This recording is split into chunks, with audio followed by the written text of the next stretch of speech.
it's Candace, the editor-in-chief of 32letter.com. Today I am bringing you lessons from Cardi B. We all love Cardi B. Cardi B entertains us. She keeps us laughing. She shocks us. She amazes us. Her journey has been wild. Just the craziness of her life. It's like watching a crazy movie and you just can't turn it off.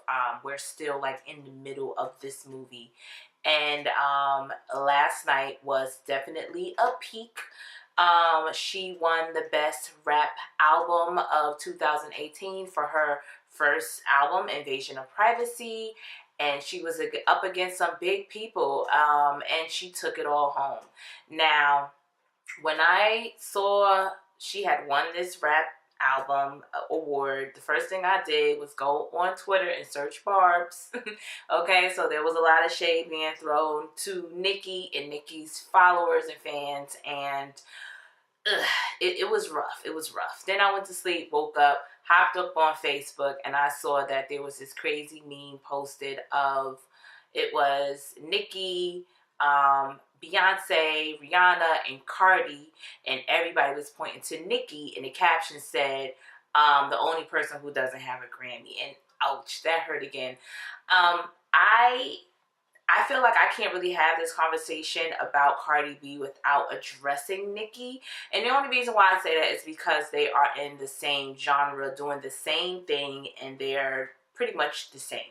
But there's a huge difference. And actually, there's a huge difference between, you know, Nicki and Cardi and Rihanna and Beyonce, period. And to me, that huge difference is the lack of authenticity. Cardi B, going back to who this video was supposed to be about, she has been authentic from day one. You know, she hopped up on Vine and Instagram and went viral for years with, you know, just sitting around the house with her braids and her scarf on and, you know, her crooked teeth and just doing her, you know, just talking about her life as a stripper and, you know, her friends and partying in clubs and, you know, holidays with the families and all of that. And, you know, she related to people. People found her accent to be funny, but they listened to her message. They actually looked for her advice about love and relationships and sex and everything. And she built a audience and a following off of that. And she was able to springboard that to Love and Hip Hop. And she carried the show that season. You know, everybody was talking about Cardi B. People made memes, and she was just like a superstar, you know, for Love and Hip Hop. And then she said, you know what? I'm going to strike while the iron's hot, so I'm going to pull back, and I'm going to work on my album. And she did that. She came out with the music, and it was surprisingly good. You know, everybody was listening to Bodak Yellow. We was jamming. It was great, you know.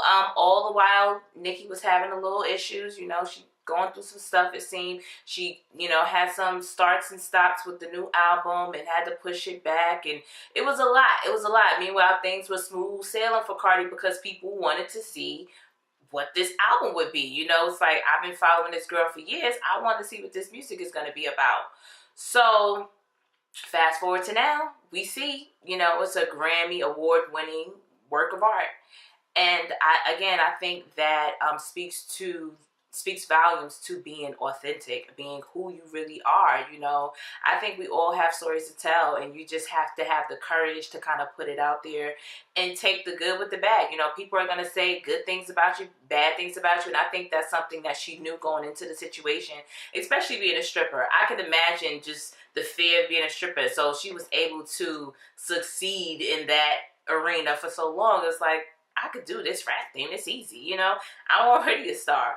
So I just want to say kudos to Cardi, and let's actually learn from this. You know, she was able to go from being in her grandmother's house on the couch making Vine videos 5 years ago to winning Grammys. Like, that took a lot of steadfast focus and determination. And to me, she was very determined to make money. That was her thing. That's all she ever talked about, is I'm making this money. I'm making this shmoney, as she used to say.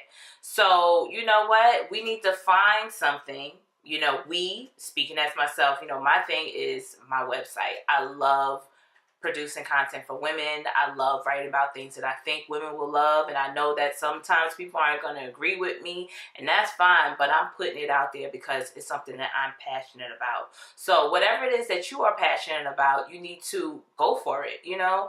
If it's being a singer, if it's, you know, opening your own business, if it sets a fire within you, you need to actually listen to that and go after that.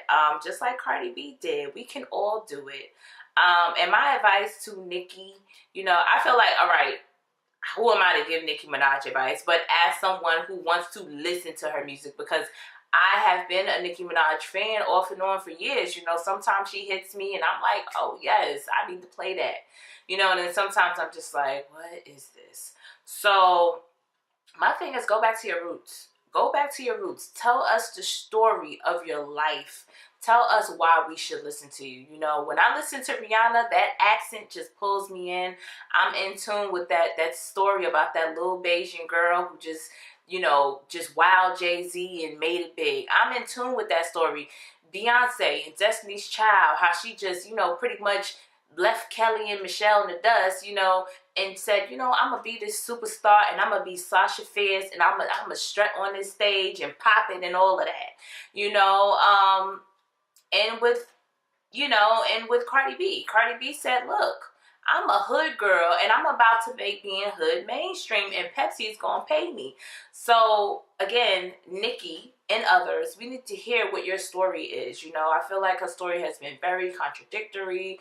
I remember at one point she was calling out young girls or people who were trying to make it big for being sexual, but then you have videos that are sexual.